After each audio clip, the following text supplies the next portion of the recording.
जैनम जयतु शासनम। पंच परमेष्टि भगवान की, आचार्य श्री गुरुवर कुंद कुंद महाराज की, आचार्य श्री गुरुवर विद्यासागर महाराज। जो कुछ भी दुनिया में हमें देखने में आता है, सर्वज्ञ भगवान ने देखा है। उसमें ऐसी एक दृष्टि बन जाए कि दुनिया में जो कुछ सब कुछ है सब मेरे लिए है और मैं सबके लिए हूँ। ये दो दृष्टि जिस दिन से शुरू होती हैं उसी दिन से शुरू होता है आत्मा का विकास, उत्थान। और जब हमें ये दृष्टि बन जाती है, सब कुछ पराया है, मैं पराया हूँ, वहीं से शुरू होता है व्यक्ति का विनाश, अलगाव, संहार। अब इन सारी चीजों पर जब अपन देखते हैं तो कैसे हम कहें कि सारा जगत मैं रूप है और सारा जगत मेरा है और मैं जगत का हूं। ऐसी आत्मी बुद्धि कहीं ना कहीं से लाना तो पड़ेगी। हर दर्शनकार ने इस तरफ हमारे लिए प्रेरणा दी। वैष्णव दर्शन ने कहा, तुम सारे जगत को भगवान का रूप देखो, कण कण में भगवान है। बड़ी मार्मिक बात उन्होंने कही, क्योंकि वो जानते थे कि दुनिया में कोई व्यक्ति यदि प्रेम कर सकता है तो भगवान से। वो जानते थे भक्त को कि जो मेरा भक्त होगा वो मेरे से ही ज्यादा प्रेम करेगा, दुनिया से नहीं करेगा। वो मुझे चाहेगा, मेरा कभी अहित नहीं करेगा और मेरे लिए वह सब कुछ मिट जाएगा, मिटा देगा। ये भगवान या उनकी जो फिलॉसफी है वो जानती थी। इसलिए उनको कहा कि इसको कैसे बचाऊं, ये दुनिया से प्रेम कैसे करेगा, दुनिया के लिए मिटने को तैयार कैसे हो जाएगा, दुनिया के प्रति इसकी आस्था कैसे बनेगी। तो उन्होंने कहा कि तू जहां भी देख वहीं मैं हूं, जहां भी देख वहीं मैं हूं, कण कण में मैं विद्यमान हूं। और जब तुझे मैं दिख जाऊंगा तो तेरे अंदर उस कण को नाश करने का भाव नहीं आएगा, उसको मिटाने का भाव नहीं आएगा, उसके प्रति तेरी श्रद्धा बन जाएगी। ये कथन उन्होंने दुनिया के प्रति एक आत्मी भाव लाने के लिए कहा था। लोगों ने उसे धर्म मान लिया, लोगों ने उसे सही मान लिया।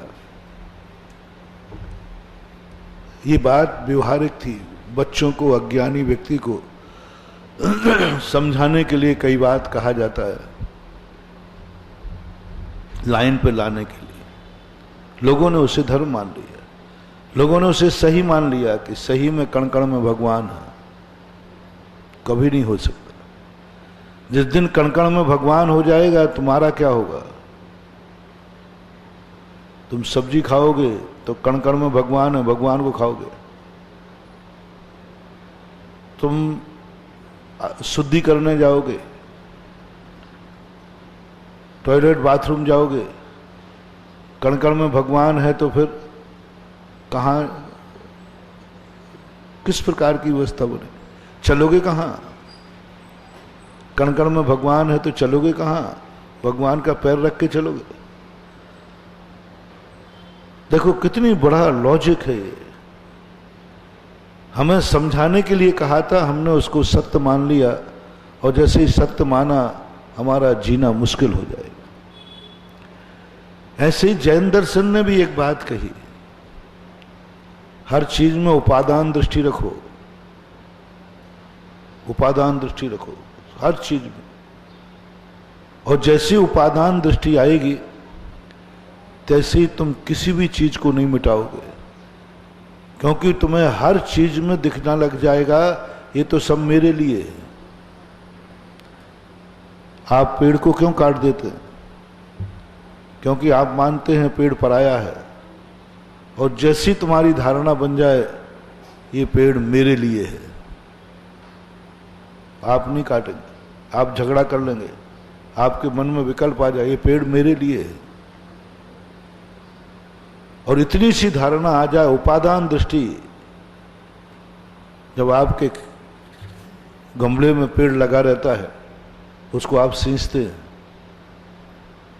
उसके प्रति आप सुरक्षा करते हैं, मात कुछ नहीं है, इतना सा भाव है ये पेड़ मेरा है।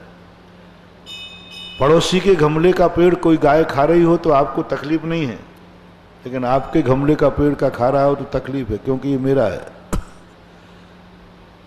अब मैं थोड़ा सा कह रहा हूं कि तुम्हारे गमले का पेड़ ही तुम्हारा नहीं है, पड़ोसी के गमले का पेड़ भी तुम्हारा है।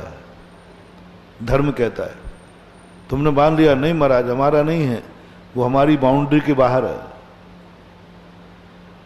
इसलिए वो मेरा नहीं हो सकता, आपको मालूम नहीं मेरी रजिस्ट्री है इसकी। धर्म कहता है नहीं, तुम्हारे गमले के पेड़ के समान पड़ोसी के गमले का पेड़ भी तुम्हारा लिए है, वो भी तुम्हारा है, वो तुम्हारे लिए है। बोले महाराज नहीं है, आपको मालूम नहीं है, वो मेरा गमला नहीं है, ना मैंने गमला लिया है, ना मैंने मिट्टी डाली है, ना मैंने उसको लगाया है, मेरा नहीं है। जैन धर्म कहता है तुम्हारा भली नहीं हो लेकिन वो तुम्हारे लिए है। महाराज कैसी बात कर रहे हो, जो पेड़ मेरा नहीं वो मेरे लिए कैसे हो सकता है? धार्मिक दृष्टि, यदि जब वह पेड़ अपनी ऑक्सीजन छोड़ेगा तो पड़ोसी में तुम्हारे पास भी आएगी कि नहीं? तो पेड़ तो पड़ोसी में लग करके भी तुम्हारे लिए है। मात अकेला वो बेचारे पड़ोसी के गमले में है तो उसको तुमने इतनी घृणा कर ली, तुम थोड़ा सा ऊपर उठ जाओ, पेड़ की जो ऑक्सीजन मिलेगी वो तो मुझे भी मिलेगी। पेड़ की जड़ गमले से बन सकती है, पेड़ की हवा कभी गमले से नहीं बन सकती। पूरे किसी के यहां बड़े बड़े पेड़ लगे हैं, ऑक्सीजन तो मिलेगी, हवाएं चलती हैं, किसके लिए? एक मिनट को ध्यान रखें, ये हवाओं पर उपादान दृष्टि लाएं। ये हवाएं जितनी हैं हमें जीना सिखाती हैं, प्राण ऊर्जा श्वासोश्वास। संसार में एक लोटा पानी तुम नहीं व्यर्थ करोगे, बस तुम्हें इतना ज्ञान आ जाए ये पानी किसके लिए है, उपादान दृष्टि। पानी किस लिए है? जिस समय व्यक्ति मरता है पानी की कीमत कितनी है? केकड़ी में बिल्कुल भी नहीं, केकड़ी में पानी की कीमत है ही नहीं, क्योंकि यहां पानी बहुत है, 40-50 फुट पे पानी, जितना चाहो उतना है। घंटाघर में 2 फुट पे पानी, गुणोदय की नींव खोदी, पानी का भंडार निकला है। पानी का मूल्य नहीं है, क्योंकि तुम्हारे पास बहुत हो गया ना। बस यही दृष्टि मिथ्या दृष्टि है। अब व्यक्ति अनर्थ करेगा, अब व्यक्ति निर्मूल कर देगा, क्योंकि उसके पास मात्रा ज्यादा हो गई। एक पानी का लोटा अनमोल हो सकता है। एक राजा जंगल में भटक गया, उसकी जिंदगी में पानी की कोई कीमत नहीं थी। जंगल में भटकने के बाद उसको प्यास लगी, बहुत जोर से, गर्मी बहुत भयंकर थी, और वो गिर पड़ा। प्यास के बिना वो मर जाएगा। उसने आवाज लगाई कि दुनिया में किसी के पास पानी हो तो मुझे दे दो। एक बकरी चराने वाला बड़े लोग जो राजा महाराजा होते ना, उनकी बड़ी दुर्दशा होती है कई बार। और जो मजदूर होते हैं वे समझदार होते हैं, वे सब चीज़ अपने साथ लेके चलते हैं। बड़े आदमी को पैसे का बड़ा घमंड होता है, बोले क्या फर्क पड़ता है, रास्ते में कहीं भी खड़ी करूंगा बिस्लरी मिल जाएगी, उसे बिस्लरी का अहंकार है। अब उसे ये पता नहीं है कि बिस्लरी दुकान पे मिलेगी, रास्ते में जंगल में पंचर हो गई तो वहां क्या करेगा। बड़े आदमियों की मौत अच्छी नहीं होती। बड़े आदमियों के संकट जब आते हैं तो इस संकट से जूझने की क्षमता नहीं रखते, क्योंकि उनको अहंकार होता है धन के ऊपर, और दुनिया में हर चीज धन से प्राप्त नहीं की जा सकती। और गरीब होगा तो वो कहेगा बिस्लरी तो अपन खरीद ही नहीं पाएंगे, तो वो खुद अपने साथ पानी का इंतजाम घर से ही करके चलता है। और जो घर से पानी का इंतजाम चल के चलेगा, वो रास्ते में कहीं भी पंचर हो जाए तो वो प्यासा नहीं।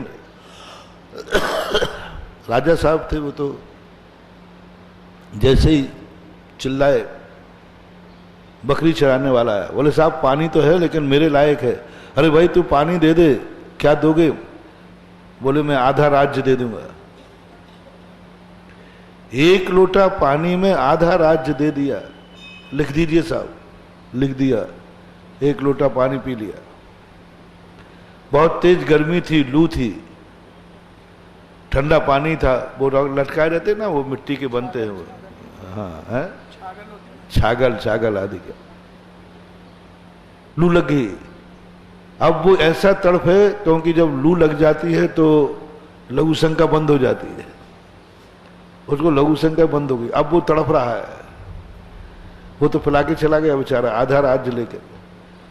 अब वो तड़प रहा है, मर जाएगा। फिर चिल्लाया भाई कोई मुझे लघु शंका करा दो। अब वो लघु शंका कौन कराए? अब कोई वहां, अब फिर उसने सुना, बोले भाई फिर क्या बात है? अरे भाई तू तो लघु शंका करा दे, मैं मर रहा हूं। बकरी वाला था तो जानते ही था, जंगल से 2 पत्तियां तोड़ के लाया, पेट पर लेप कर दी, लघु शंका। बोले साहब इसका क्या मिलेगा? बोले जो आधा राज्य है वो मिलेगा। लिख दो साहब इसी कागज पे नीचे आधा राज्य। बोलो आधा राज्य 1 लोटा पीने में और आधा राज्य 1 लोटा निकालने में, पानी की कीमत कितनी है? राजा जाने लगा। बोले राजा साहब कहाँ जा रहे हो? बोले मैं राजा हूं। बोले रजिस्ट्री है, राज्य तो मेरे हाथ आ गया, अब ये बकरियों का डंडा तुम पकड़ो और मैं जाता हूं राजा बनने। एक राज्य की कीमत कितनी है? एक राजा बनने के लिए कितनी मेहनत? कुछ नहीं, 1 तमेड़ी पानी में राजा बन गया। राजा बनना कितना सस्ता। ओ राजा भैया है, कितना अहंकार। राजा राजा, अरे बड़े, एक राजा 1 लोटे पानी में राजा बनता है, बन गया वो कहता राजा है, और आज गद्दी उसके हाथ में आ गई 1 लोटा पानी में। आप समझो, जो कुछ भी दुनिया के पास है, ये जो तुम इतनी मेहनत करके अर्जित करते हो ना, जिस दिन तुम्हारा पुण्य का भंडारा खुलेगा, ये सारी राजगद्दी 1 लोटे पानी में आ जाएगी। पुण्य का भंडारा, जिस दिन उपादान जाग जाएगा, जिस दिन उपादान मजबूत है, उपादान की प्रकृति तेज है। मत सोचो कि मैं जंगल में गडरिया के यहां जन्मा हूं, आदिवासी के जन्मा हूं। यदि तेरी किस्मत में पुण्य है तो 1 लोटा पानी में तुझे राज्य मिल जाएगा, और तेरी किस्मत फूट गई है तो जिस राज्य को तूने कैसे कमाया, जिस राज्य में तूने कितनी हिंसाएं की, कितने युद्ध किए, कितने परिवार उजाड़े, कितना क्या क्या नहीं किया, खून की नदियां बहाई, ये सारा राज्य 1 लोटा पानी में बिक जाएगा। 1 लोटा पानी में बिक गया। राजा गडरिया बन गया, बकरी चराने वाला, 1 क्षण में। बंधुओं, कीमत कब आंकी, तब राजा को पता एक लोटा पानी इतना महंगा, आज पता नहीं चल रहा है। ऐसे ही जिंदगी की हर चीज को देखना बंधुओं, ये तो एक मात्र समझाने के लिए उदाहरण दिया मैंने। हर चीज तुम्हारी बहुत मूल्यवान है। मैंने कल और परसों कहा था, तुम बहुत मूल्यवान हो, बहुत मूल्यवान, अनमोल हो। थोड़ा उपादान दृष्टि लाओ। तुम्हारा जन्म भारत में हुआ है, तुम त्रियंच नहीं हो, तुम मनुष्य हो, बहुत मूल्यवान हो। कुछ समझो अपने मूल्य की कीमत।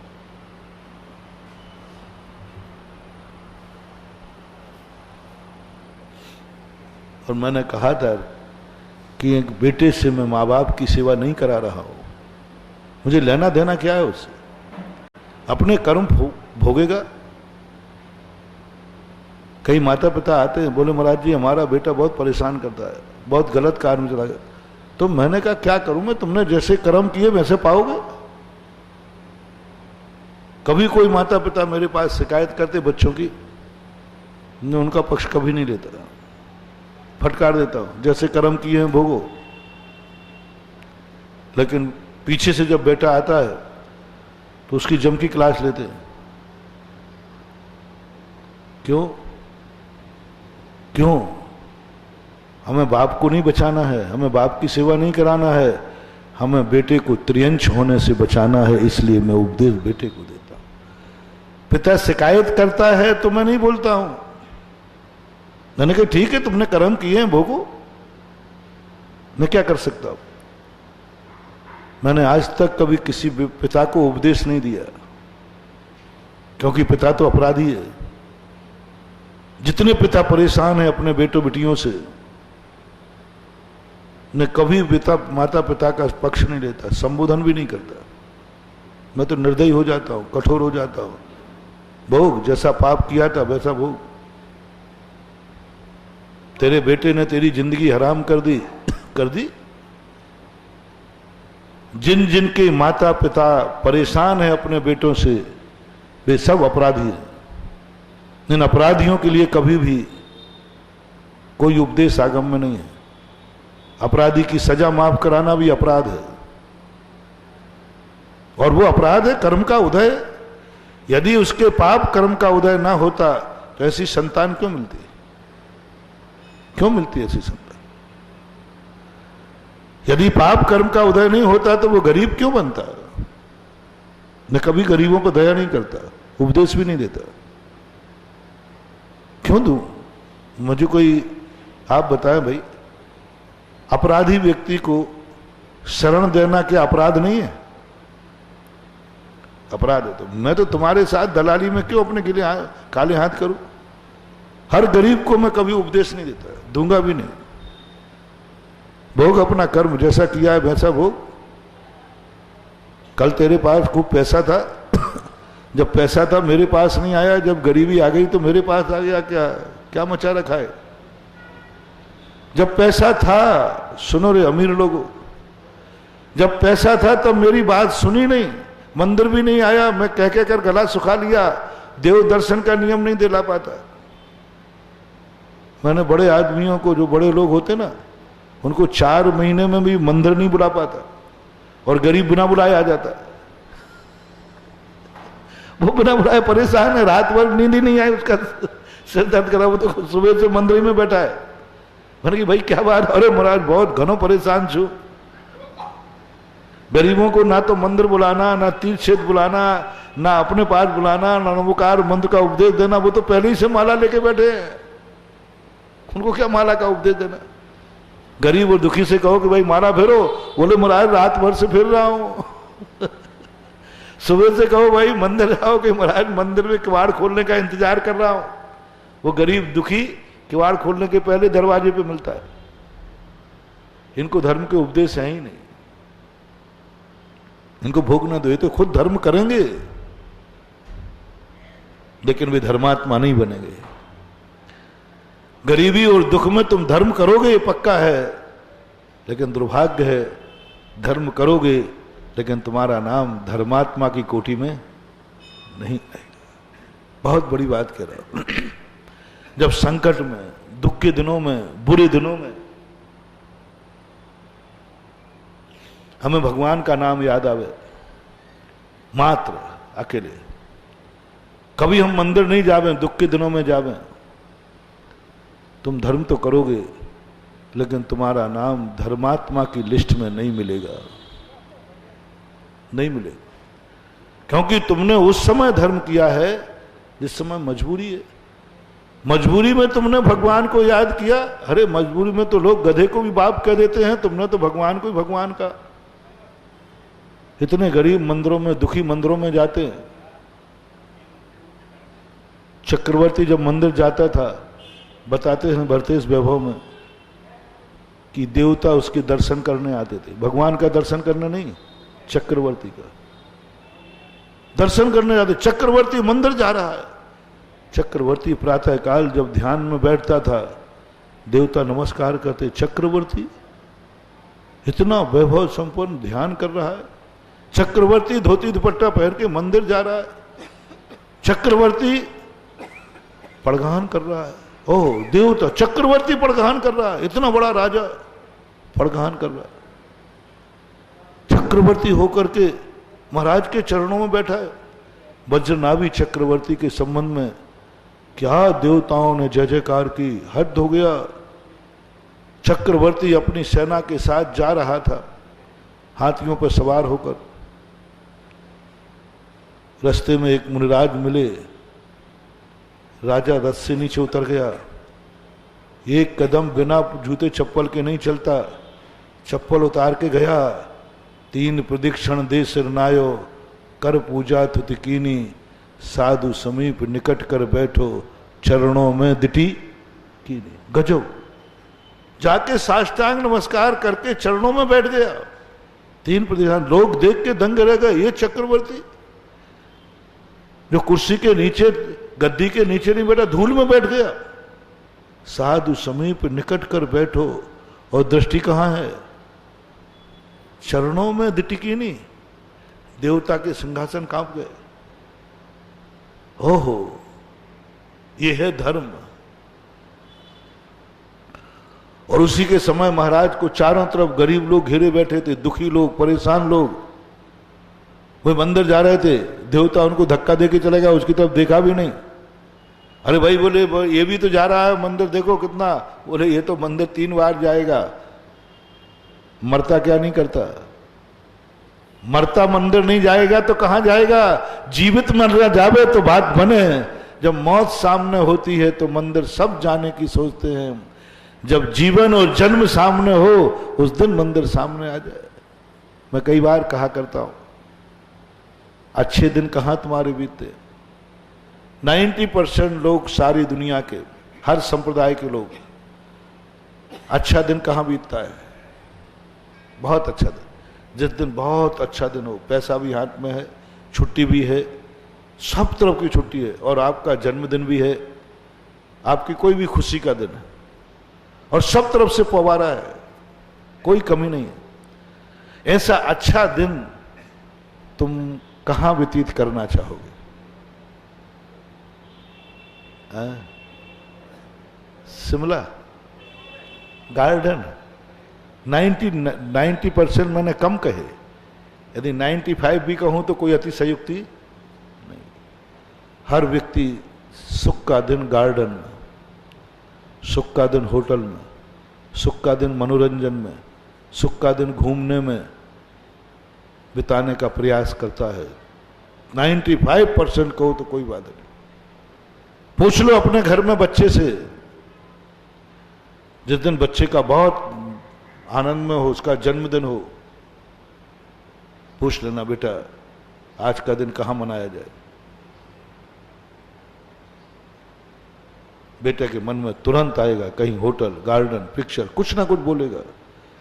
90% बच्चे बोलेंगे। आप अपनी पत्नी से पूछ लेना शादी की सालगिरह पर, दोनों एक ही हैं, तुम इनसे पूछ लेना। अभी मैं मैं इनको कहता हूं जो जो उपदेश मैं इनको दूं वो तुम्हें समझ लेना, क्योंकि मैं इधर कम देखता हूं, इधर ज्यादा देखता हूं, इसलिए देखो भाई अपना हमारी मर्यादा है। आप दोनों एक दूसरे से पूछ लेना। 90% स्त्रियों से पूछना, आज तेरी शादी की सालगिरह है, जन्मदिन है, बोलो कहाँ ले चले। केकड़ी का तो नहीं कहूँगा, लेकिन दुनिया का ही बातें तो मैं देखता हूँ 90% महिलाएं कोई होटल का चयन करेंगी, वहाँ खाने के लिए चलते हैं। आज घर में भोजन नहीं बनेगा। बड़े बड़े शहरों का तो यही हाल है। क्यों भाई, बंबई जैसे शहर का क्या हाल है? सब लोग क्या कहेंगे? सब लोग 90 यही कहेंगे, आज घर में चूल्हा नहीं जलेगा। क्यों? आज जन्मदिन है ना तुम्हारी श्रीमती का, आज जन्मदिन है, शादी की सालगिरह है ना तुम्हारी, तो घर का चूल्हा नहीं जलेगा, कोई होटल का चयन होगा। हाँ, बुरे दिन आने वाले, होटल का चयन होगा। और उस दिन अमंगल स्थान का चयन होगा। तुम्हारी खुशी का दिन है ना, मैं तुम्हारी खुशी के दिन में विघ्न नहीं डालना हूं महानुभाव, तुम्हारा गुरु हूं, तुम्हारा शुभ करना चाहता हूं। बोलो क्या करेगा? तुम अशुभ स्थान चुना, होटल अमंगल है, वहां जाते ही बुरे भाव होंगे। शिमला अमंगल है, अच्छे लोग नहीं जाते, बुरे लोग ही जाएंगे। तुम्हारा मन ऐसे स्थान पर जाने हुआ जहां पर बुरे लोग जाते हैं और वहां बुरा भाव होता है, वहां जाने का भाव हुआ। अब तुम्हारा मंगल होगा कि अमंगल?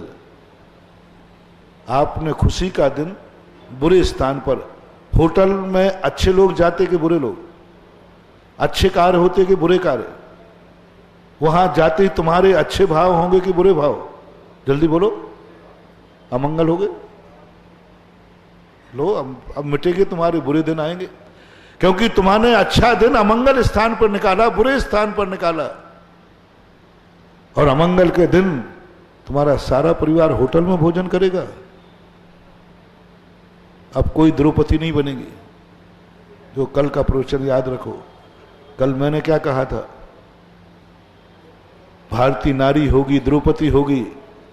बोले आज खुशी का दिन है, बोले ठीक है, आज सब लोगों को मैं बना के खिलाऊंगी और रिश्तेदारों को और बुलाना, आज मेरी शादी की सालगिरह है, आज मेरा जन्मदिन है। पहले यही होता था, जब घर में कोई खुशी का दिन होता था, सभी लोग घर में खाएंगे, साथ में रिश्तेदार भी घर में खाएंगे, पड़ोसी भी घर में खाएगा, और कौन खिलाएगी? वो बना खिलाएगी। नहीं, आज मेरी खुशी का दिन है ना, आज मेरा जन्मदिन है। बिटिया का है तो बिटिया खिलाएगी, पत्नी का है तो पत्नी खिलाएगी। वो शगुन होता था। आज सब लोग मेरे हाथ का बना खाएंगे। जाओ, तुम्हारा घर कभी उजड़ नहीं सकता। आज सगुन शुभ दिन है, आज घर में रोटी नहीं बनेगी, होटल की खाएंगे। बस अब तुम्हारे घर में दरिद्रता आएगी। एक ना एक दिन यदि पुण्य रहा तो एक भाव ऐसा आएगा जब तुम्हें सोचना पड़ेगा, आज चूल्हे पर बनाने के लिए कोई घर में दाना नहीं है, क्योंकि आपने शुभ दिन होटल में बिताया था। जो तुम्हारे लिए सगुन दिन था, उसमें होटल में महिला ने खाना खाया था, और महिला का प्रस्ताव था, परिवार ने खाया, उसने खाया। आपकी दरिद्रता खत्म। और द्रौपदी कहती है, नहीं, आज मेरा शुभ दिन है, मैं सबको बना के खिलाऊंगी। उसको ऐसी सिद्धि हो गई कि जब तक वो भोजन न कर ले, उसका कटोरा कभी खाली नहीं होता था। तुम लोग समझते थे कि ये नारियों के प्रति अत्याचार है, कम से कम एक जन्मदिन को तो बाहर रोटी से पिंड छुड़ाओ, यही है ना? आप ही कहो, कम से कम जन्मदिन के तो रोटी से पिंड छुड़ाओ, चूल्हे से पिंड छूटे, ये तुम्हारा दुर्भाग्य है। साल भर भरी छूटा रहे, लेकिन शुभ दिन स्वयं बनाओ और भाव करो कि हे भगवान, आज मेरा शुभ दिन है, पूरा परिवार मेरा भोजन करेगा, और हो सके आहा लो कभी गुरु को दया आ गई कि हमारे भक्त का आज शुभ दिन है, मैं भी जाकर वहां मांगली करूं, क्योंकि महाराज निमंत्रण से तो आएगा नहीं। तुम बुलाना, महाराज जी आज मेरा जन्मदिन है, आप मेरे घर पधारना, सभी का निमंत्रण है, वो तो जाएगा नहीं, तुम्हारे कहने पे तो जाएगा नहीं। कभी साधु ने मन बना लिया, मान लीजिए पता चल गया, क्योंकि साधु व्रत परिसंख्यान कुछ भी ले सकता है, उसकी कोई आगम्य परंपरा कुछ भी ले सकता है, कैसा भी नियम ले ले आहार को जाने के लिए। और कभी ये नियम ले ले कि आज मेरे भगत का जन्मदिन है, आज मैं विधि लेता हूं कि भगत के यहां आहार करूंगा, तो बताओ भैया मेरी क्या दशा होगी, मिलेगा कि भूखों मरूंगा, क्योंकि भगत तो होटल पे गया भगत तो होटल पे गया जन्मदिन मनाने।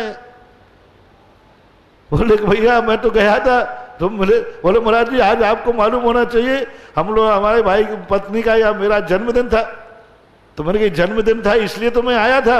बोले वाह महाराज जी आप भी कोई बात करते हो, जन्मदिन कोई घर में खाते हैं क्या, जन्मदिन तो मैं होटल में था। क्या दुर्भाग्य रे, गुरु ने तेरा मांगलिक करना चाहा, उसी दिन तू नहीं मिला, उसी दिन नहीं मिला, उसी दिन तुम होटल में थे, उसी दिन तुम गार्डन में थे। और उस दिन ऐसा होना चाहिए था कि नहीं है भगवान आज जन्मदिन है, काश गुरु का पड़गाहन हो जाए, शायद तुम्हारी वो पवित्र वर्गणा गुरु को स्पर्शित कर ले और गुरु की विधि वही मिल जाए जहां तुम चाहते थे। लेकिन आज मिलाऊं कैसे, तुम्हारा तो वहां बीत रहा है। जिस दिन तुम्हारा जन्मदिन है, कोई शुभ दिन है, उस दिन भगवान भी जो तुम्हारे इष्ट देव हैं ये भी आशीर्वाद देने को बैठे रहते हैं। इष्ट देव मैंने एक बार कहा था बड़े विस्तार से, इष्ट गुरु, इष्ट देव, इष्ट मंत्र, ये भी जैसे आपके माता पिता होते ना तो विशेष दिन के लिए आशीर्वाद विशेष देते, बेटा आज तेरा जन्मदिन है बहुत खुश रहो, ऐसे ही भगवान देते, ऐसे तीर्थ क्षेत्र देते। आपका तीर्थ क्षेत्र कोई है, इष्ट मंदिर आपका है, उनके मन में वहां की वर्णना है, क्योंकि आपने मान लिया ये मंदिर मेरा, ये मंदिर मैंने अपने लिए बनाया है, अपनों के लिए बनाया है। गांव में जो मंदिर बनते हैं, कॉलोनियों में जो मंदिर बनते हैं, ये तीर्थ क्षेत्र नहीं है, ये आपको अपनी सुविधा के लिए बनाया। 150 लोग मिल गए और एक मंदिर बना लिया, वो आपके लिए है, वो आपका इष्ट हो गया। अब वो इंतजार करता है, वहां की वर्णना है, भगवान तो भीतरा की है, व्यवहार में बता रहा हूं, इंतजार करता है इसको मैं आज आशीर्वाद दूं, ओह मेरी कॉलोनी में रहने वाले फलाने भक्त का आज जन्मदिन है, आज मैं इसको विशेष आशीर्वाद दूं। मंदिर, वो देवता, वर्गणाएं बैठी हैं उस दिन तुम्हें उपहार देने के लिए, आशीर्वाद देने के लिए, तुम्हारा मंगल करने के लिए। आज मेरे भगत का जन्मदिन है, आज मेरे भगत का शादी की सालगिरह है, दोनों भगत हैं, ओहो आज आएगा उसको बहुत आशीर्वाद दूंगा। सुबह से शाम हो गई, भगत आया ही नहीं, भगवान बैठा रहा, स्पेशल आशीर्वाद देने, स्पेशल आशीर्वाद देने, और भगत तो कहां चला गया, होटल में है, गया काम से। नमोकार मंत्र जो तुम्हारा इष्ट मंत्र है, एक सामान्य मंत्र है, वही नमोकार मंत्र मांगलिक भी है, मंगल भी है। एक नमोकार मंत्र भी है, मंगल भी है। तो नमोकार मंत्र सोचता है इसने मेरी करोड़ों मालाएं फेरी, जिंदगी भर याद करा, आज यदि ये माला फेरेगा, क्योंकि आज मेरे भगत का जन्मदिन है, शुभ दिन है, आज यदि ये माला फेरेगा, मेरा नाम जपेगा, तो मैं इसको पवारा कर दूंगा।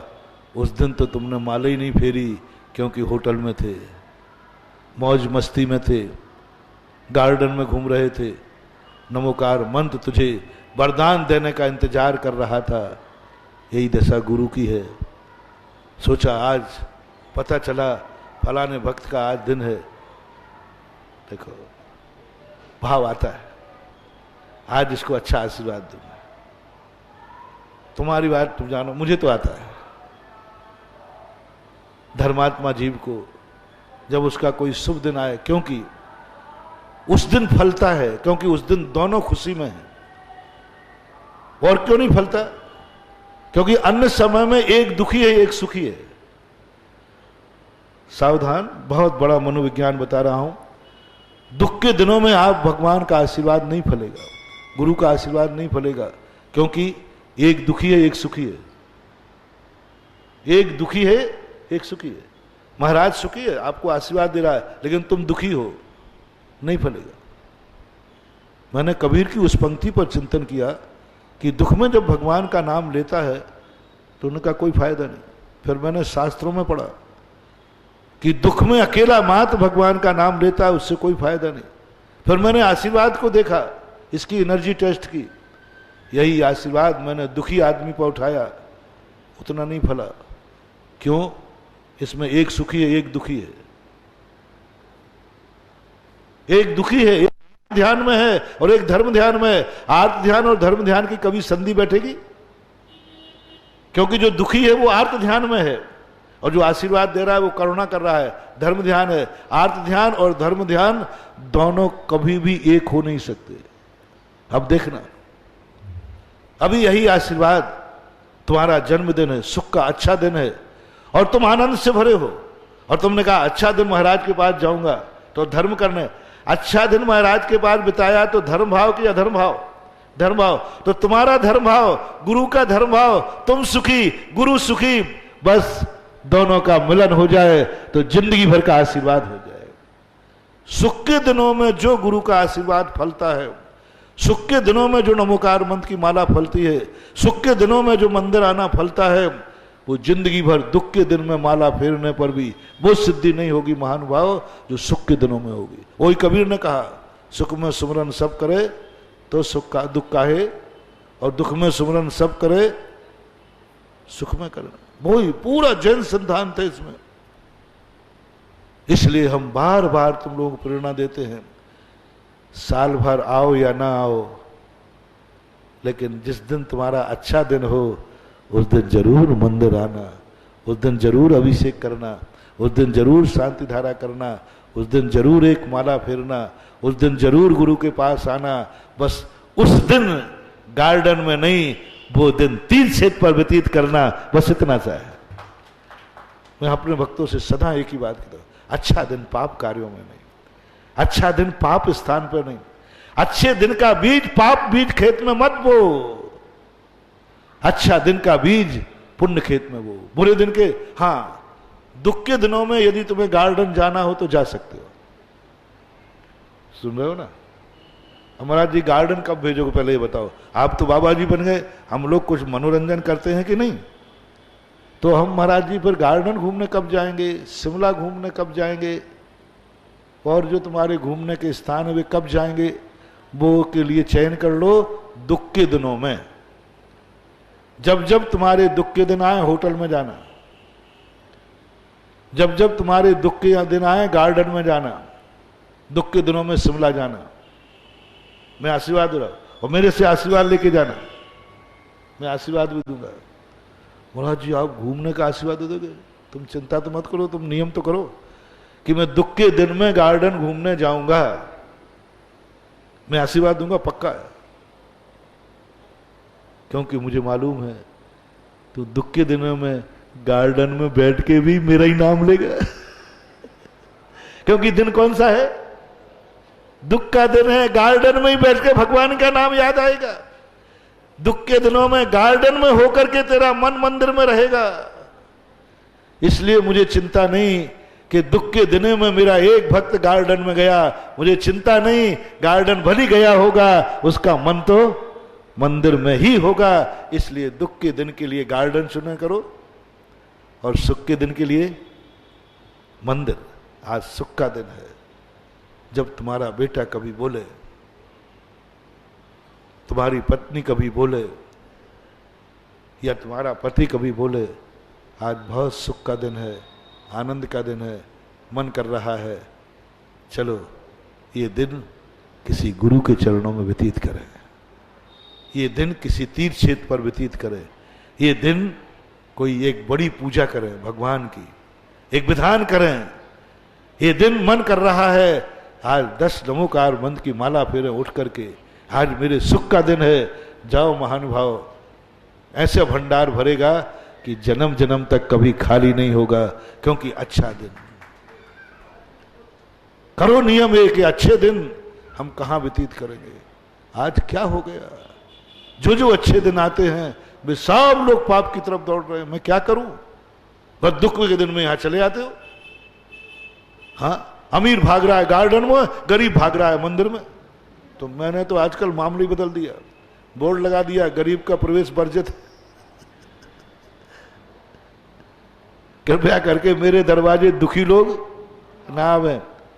हाँ, अब देखो डॉक्टर सुभाष तो मामला अलग है। अब ये तो कहते महाराज जितने दुखी हो मुझे भेज दो। अब मुझे दुखियों से बड़ी घृणा हो गई। हाँ, इसलिए बड़ी घृणा, क्योंकि ये अपराधी हैं, ये पापी है। मैंने आगम में पढ़ लिया। सही बताओ, वो गरीब क्यों बना? डॉक्टर साहब, वो गरीब क्यों बना? पाप कर, निश्चित है ना, उसने कोई पाप किया है, गलत किया है, अन्यथा गरीब बनी नहीं। वो बीमार क्यों हुआ? पाप किया, नियम से पाप किया, अपराधी है। क्यों आंख में आंसू आया? पापी है। तो कानून कहता है पापियों को शरण देना, पापियों की सहायता करना अपराध है। मैंने तो जब ये लॉजिक समझ में आया तब से अपन तो भैया, मेरा तो एक ही भाव है, हे भगवान तेरे दरवाजे जितने अमीर बुला सकूंगा उतने बुलाऊंगा, और गरीब नहीं आएगा तो मैं बुलाऊंगा भी नहीं। इसलिए आप देखना, जिन मंदिरों में अमीर लोग जाते हो समझ लेना वहां अतिशय है, सुखी लोग जाते हो वहां अतिशय है, स्वभाव है। जबलपुर की घटना है। एक होटल वाला कहता है, बोले महाराज जी हमें एक आशीर्वाद दे दो। बोले क्यों?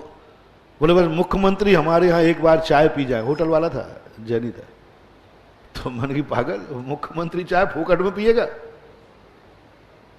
अरे ग्राहक की बात करे तो ठीक है, और उनके साथ 10-50 लोग और फोकट में पी जाएंगे। तो उन्होंने कहा महाराज जी आप नहीं जानते, आप तो बस ये आशीर्वाद दो। मैंने क्यों? बोले एक बार मुख्यमंत्री, उस दिन मैं पूरे दिन भर फोकट में पिलाऊंगा, फोकट में। मैंने क्यों?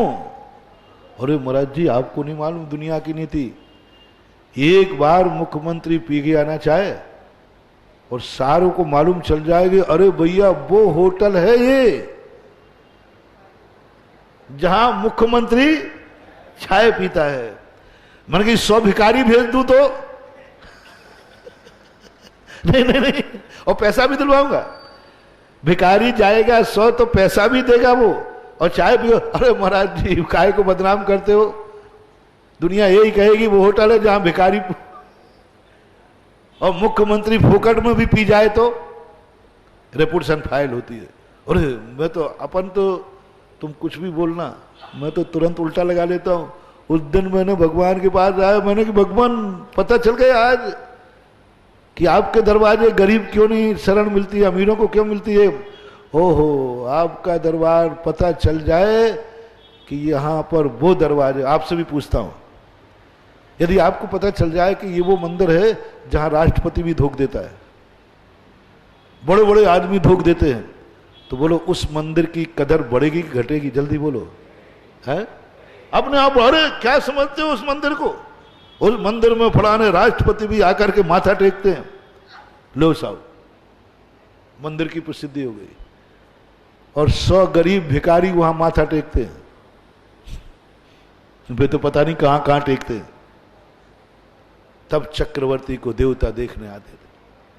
बंधु, मेरी एक ही तमन्ना है कि मेरे भगवान के दरवाजे, मेरे दरवाजे हर हंसता हुआ चेहरा आवे, रोता कभी आवे ही नहीं, क्योंकि मुझे रोता हुआ चेहरा पसंद नहीं है।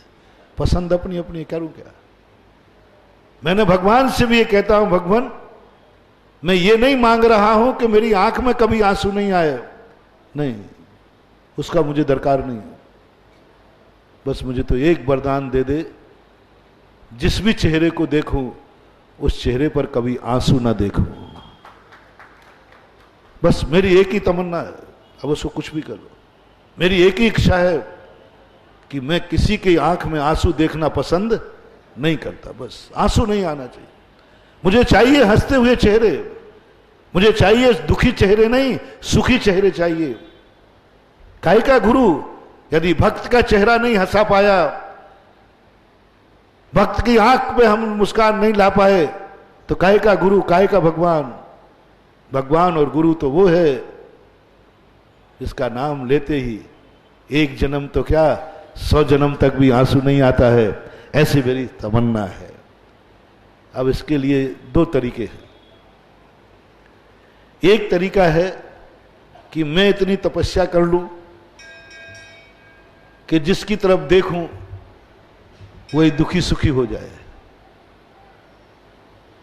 जिसकी तरफ देखूं उसके आंसू जो रोता हुआ आवे, और जैसे मैं देख लूं उसके चेहरा पर मुस्कान आ जाए।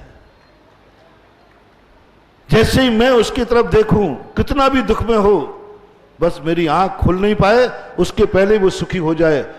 या तो एक ऐसी तपस्या होती है, एक ऐसा मंत्र है, एक ऐसी साधना है, एक ऐसी है तपस्या, मुझे शास्त्र में मिली है एक ऐसा मंत्र मिला, जो साधु तपस्या कर ले वे कि मैं किसी का चेहरा रोता हुआ नहीं देख सकता, वो कभी देख नहीं पाएगा। 100 योजन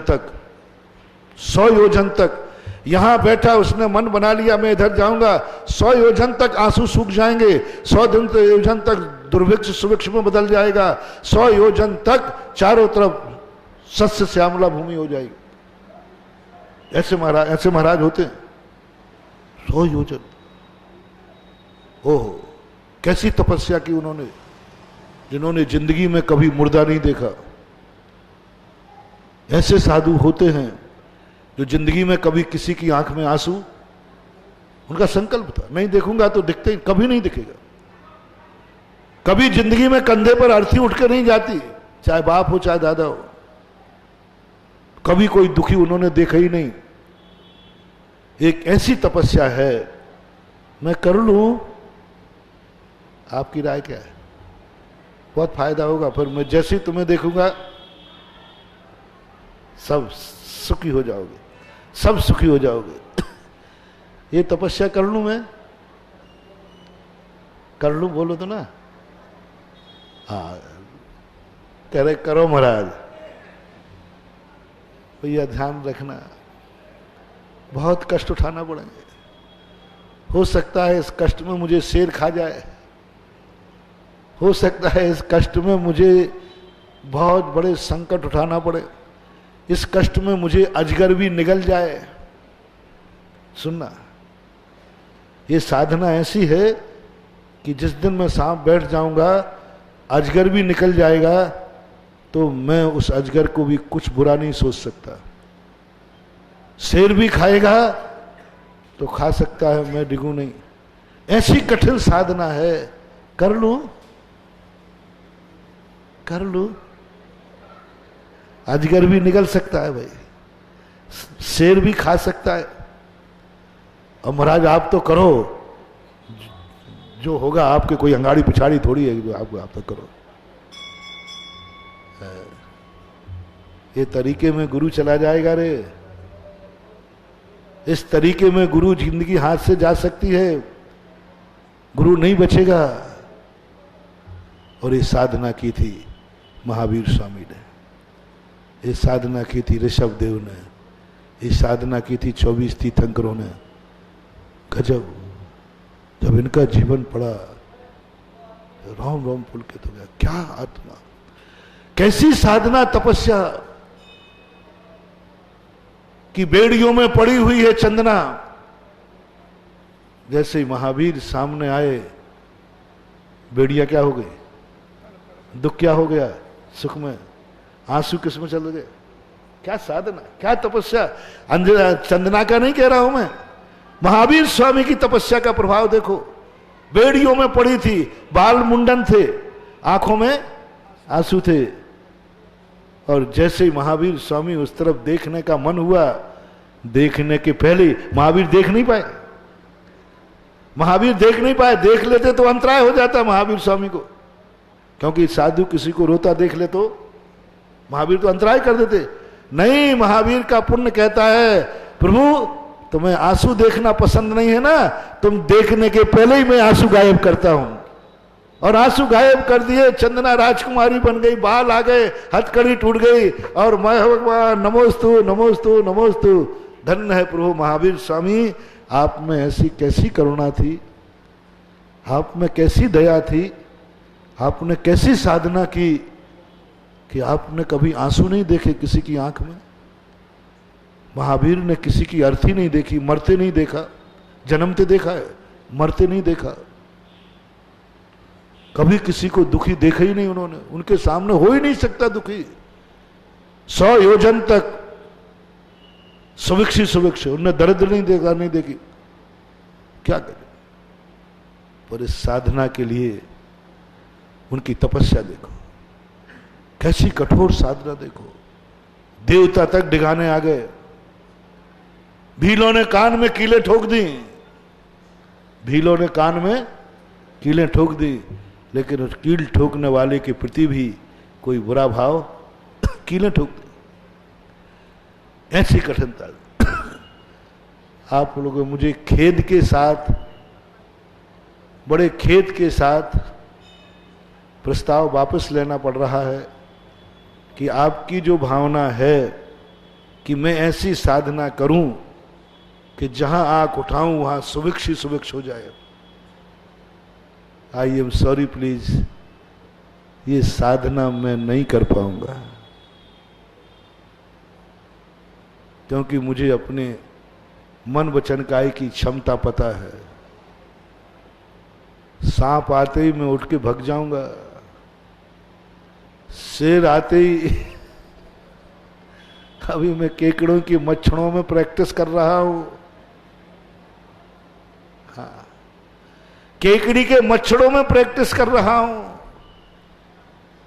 पीछे उठ जाती है, बहुत सोचता हूं मच्छर नहीं भगाऊंगा, बहुत सोचता हूं, पूरी ताकत लगाता हूं, दांत किस्म नहीं भगाऊंगा। मच्छर कहता भगाओगे, तो मैंने कहा काट, तू कितना काटना है, नहीं उड़। वो मच्छर कहता देखो अभी वो उड़ते उड़ते का पहले तो कान में भिनभिनाएगा, मैं कहता भिनभिना कितना करेगा, और वो सीधा आकर नाक में जा रहा है, पीछे कर दिया, मच्छर तालियां बजाता गया काम से। अब बोलो, बहुत बार मैं सोच लेता हूं पीछे नहीं उठाऊंगा, लेकिन मच्छर ऐसा नाटक करता है कि पता ही नहीं चलता कि पीछे हाथ में कब आ गई। सोच के बैठा हूं कि बिल्कुल पीछे नहीं उठाऊंगा, ध्यान करूंगा, माला फेरने बैठता हूं, और ऐसी हालत करते हैं मच्छर कि पता ही नहीं चलता हाथ गया। और मच्छर इतने जोर से हंस के उड़ता है, बोले बाबा जी, बाबा जी, एक मच्छर में ये हाल है आपके, तो शेर आ जाएगा तो क्या होगा। मैं तो आपका टेस्ट लेने आया था, ओरिजिनल परीक्षा तो अभी बहुत दूर है। क्या गिलानी होती है। मच्छर कहता है भगवान मैं तो इसलिए आया था क्योंकि अच्छे स्कूलों में अच्छे विद्यार्थियों की सीधी परीक्षा नहीं होती, बीच में टेस्ट होते। मैं तो ये टेस्ट लेने आया था कि टेस्ट में पास हो कि नहीं। अब आप टेस्ट भी फेल हैं, ओरिजिनल में क्या, टेस्ट में मच्छर काटेगा और ओरिजिनल में शेर खाएगा। तो बोलो जो सभी टेस्टों में फेल है, परीक्षा में फेल हो गया। मैं आई एम सॉरी प्लीज, मैं मच्छर में फेल हूं, कई बार हो गया। महारानी चिलना ने जब पड़गाया तो उन्होंने कहा महाराज 3 गुप्तियां हो तो आओ। तो महाराज कह गए हमारे पास 1 गुप्ती है। दूसरा आए, बोले 2 गुप्ती है। बोले भगवान 2 गुप्तियां 1 गुप्ती हो तो बाहर चले जाना, मामला खतरा है। 3 गुप्तियां जिन्होंने के पास हो वो ही मेरे पड़गान पे आवे। ओ क्या पड़गान की विधि महावीर पुराण के अंदर। इधर महाराज विधि लेके निकलते हैं, उधर महारानी चेलना ने विधि लेकर पड़गा रही है। संकट का समय है, वो जानती है, तो अपने महाराज को इशारा करती, महाराज 3 गुप्तियां हो तो रहना, यहां खड़े होना, नहीं तो पधारना। आज बड़ी परीक्षा की समय है। मेरा पति से मैंने तकरार ले ली थी, मैंने उनके गुरु को जूतियां पेल करके खूब फिर पिला दिए। अब चेलना खतरनाक थी, इतनी खतरनाक थी, ये खुरापाती करती थी और भोगना उसके गुरु महाराजों को पड़ता था। अरे क्या जरूरत पड़ी थी? राजा शरणक जिन गुरुओं को मानता था वे गुरु सही नहीं थे, पाखंडी थे, सही नहीं थे, गुरु का अहंकार था। और राजा शरणक करते थे मेरे गुरु ऐसे, तेरे मेरे गुरु ऐसे, तेरा गुरु कुछ भी नहीं, मेरा गुरु ऐसा। और महारानी चेल्ला ने बताओ, उन्हीं की जूतियां उन्हीं को कड़ी में मिला के खिला दी। अब ये उपद्रव उसको करना चाहिए कायदा से। देखो गड़बड़ी उसने की और भोगना किसको पड़ा? मुनिराज के गले में सांप डाला। उसी दिन की कसाई थी वो कि आज मेरे गुरु का इसने अपमान किया है, मैं इसको भी देखती हूं। बड़ी कहती थी मेरे गुरु अडिग हैं, मेरे गुरु कभी डिग नहीं सकते, अब देखते हो इनको। और सुबह ला करके न उसकी मजाक उड़ाई, गले में सांप डाल दिया। और कहूंगा तेरे गुरु के गले में सांप डाल के आया हूं तो महारानी चेल्ला कहेगी कि चलो उपसदुर, अरे भाग गए होंगे, भाग गए होंगे उड़ा करके, ऐसे थोड़ी। महारानी चेल्ला कहे यदि मेरा गुरु है तो नहीं भागेगा, आज परीक्षा कर लो। राजा शरणक कहता है कौन वहां जंगल में कौन बैठा है, भाग गया होगा फेंक करके। महारानी चल मेरा गुरु है तो जिस अवस्था में था उसी अवस्था में मिलेगा। राजा शरणक ने जाके देखा, सच्चा गुरु था मना। लेकिन बताओ इसकी मूल जड़ कौन था? ये महाराज के गले में जो सर्प डाला, रात भर चींटियों ने खाया, इसकी मूल जड़ कौन है? राजा शरणक कि महाराज भक्तन महारानी चेल्ला? उसने ऐसी खुरापाती क्यों की? महाभारत की जड़ कौन है? दुर्योधन, द्रौपदी। ऐसों के साथ, खलों के साथ उसने मजाक, अंधों के पुत्र क्यों किया खलों के साथ? उसका परिणाम पूरे पांडवों को भोगना पड़ा। ऐसे ही महारानी चेल्ला को यह खुरापाती करने की जरूरत क्या थी बताओ? ओ भक्त लोगों, उपद्रव तुम करो, भोगना हमें पड़ेगा। सांप डाला। अब उन्होंने जूतियां खिलाई तो राजा शरणक कहता मैं भी तुम्हारे गुरु को निपटाए बिना नहीं रहूंगा, मैं भी ऐसी चीज। महारानी चेल्ला ने पहले ही कह दिया गुरुदेव कच्चे हो तो मत आना, मना कर रही है। बोलो, दुनिया तो महाराज को बुलाती है और महारानी चेल्ला क्या कह रही है? मत आना महाराज, यदि कमजोर हो तो मत आना, अवध ज्ञान नहीं हो तो मत आना, मन पर ज्ञान नहीं हो तो मत आना, 3 गुप्तियां नहीं हो तो मत आना, नहीं तो तुम्हारी तो डूबेगी, हमारी भी डूब जाएगी। क्या प्रसंग! उस प्रसंग को पढ़ के मैंने कहा धन्य दाता, धन्य पात्र। और महाराज भी समझ गए तो महाराज भी इशारा कर गए, नमोस्तु महाराज, नमोस्तु महाराज, नमोस्तु महाराज। ये सारे बाजी होती है, गुरु समझे। तो महाराज ने कहा हमारे पास 3 नहीं है, 1 ही है, चलो बढ़ो आगे। 2 आए, 2, अंत में 3 गुप्ती वाले महाराज आए, पड़गाहन किया और राजा शरणक को भी सम्यक दृष्टि बना लिया। हालांकि शुरू में चेल्ला पे गुस्सा आ रहा है, बाद में आशीर्वाद देने का मन आ रहा है कि महाराज को 1 रात कष्ट उठाना पड़े और राजा जैसा शरणक सम्यक दृष्टि बन गया।